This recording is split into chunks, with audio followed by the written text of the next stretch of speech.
Hello po sa inyong lahat mga ka-crypto. Ako po si Pinoy Crypto Trader at sa video na ito ay atin pong pag-uusapan ang tungkol dito kay Bitcoin. Kung saan ang sabi po rito ay traders considers Ali's Bitcoin prediction as BTC crosses $66,000. Kaya yan, meron daw po mga traders. Yan ang mukhang naniniwala po sila sa inilabas na prediction ni Ginoong Ali Martinez dito kay Bitcoin.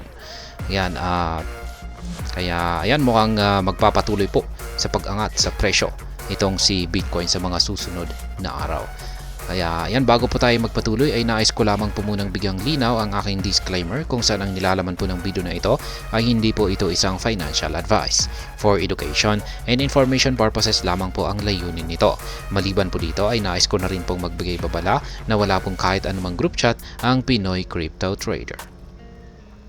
At ayan, Bitcoin has achieved a significant milestone by surpassing $66,000 and is now consolidating above $67,000 threshold, thereby aligning with the predicted target of $72,000 made by the renowned forecast Ali Martinez. Kaya ayan, ang presyo po ni Bitcoin ay nahigitan na po niya ang presyong $66,000 at ito na po ay naglalaro sa ibabaw po ng presyong $67,000.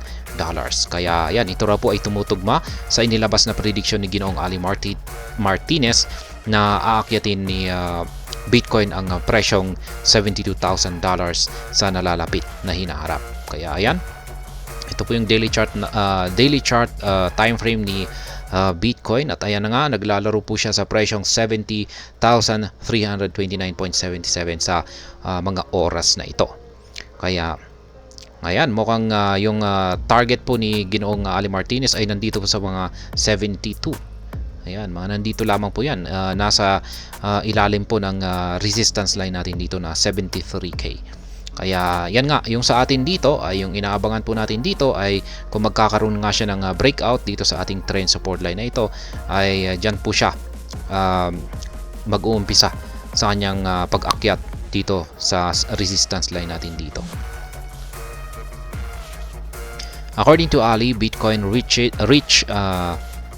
reach 72K again if it prices above 66K or $66,000. Kaya yan, ayon daw po kay Ginoong Ali Martinez ay magagawang akyatin ni Bitcoin ang presyong 72K basta ang presyo ni Bitcoin ay makakabalik po sa ibabaw ng 66K. Ayan, yung 66K po natin ay ito. Matagal na po siyang nandito sa ibabaw noong nakabalik po siya dito sa ibabaw ng 66K natin. 66K na presyo noong pang March 24. Kaya yan.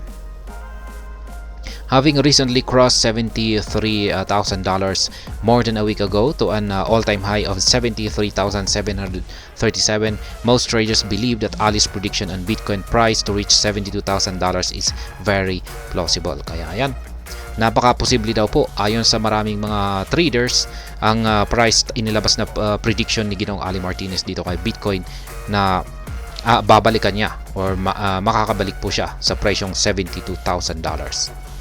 Renowned for accurate predictions, ayan, Ali Martinez that the price of Bitcoin will propel over $72,288 if Bitcoin prices above $66,990. Now that Bitcoin has surpassed this benchmark, now trading above $67,000, having gained over 30.75% in the past month, the optimism for Bitcoin rising to $90,000 keep brewing. Kaya yan, kilala daw po itong si Ginoong Ali Martinez dahil sa kanyang napaka-accurate na mga inilalabas na predictions. Kaya yan na nga, ang kanyang prediction ay malapit na pong magkatotoo kung sakaling na-hit ni Bitcoin ang presyong $72,288. Kaya yan, ngayon ay kung pag naganap po ito ay at umangat nga itong si Bitcoin sa presyong 72,000 or siguro nabasag niya yung resistance dito.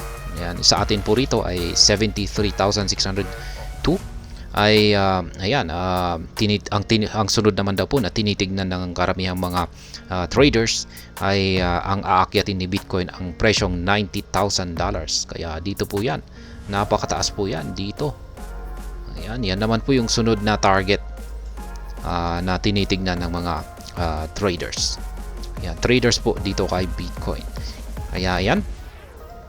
At hanggang dito na lamang po tayo sa video na ito. Sana po ay inyong nagustuhan ang aking paliwanag dito. Kung inyo po itong nagustuhan, pag-i-click lamang po ang like button nito. Para naman po sa mga bago lamang dito, kayo po ay aking inaanyayahan para mag-subscribe. Pag-i-click na rin po ang bell icon nito dahil ito po ang siya magsisilbing notification nito sa mga bago kong videos na akin pong ina-upload sa aking YouTube channel na ito. Marami pong salamat sa panonood, ingat po tayo lagi, at God bless po sa ating lahat.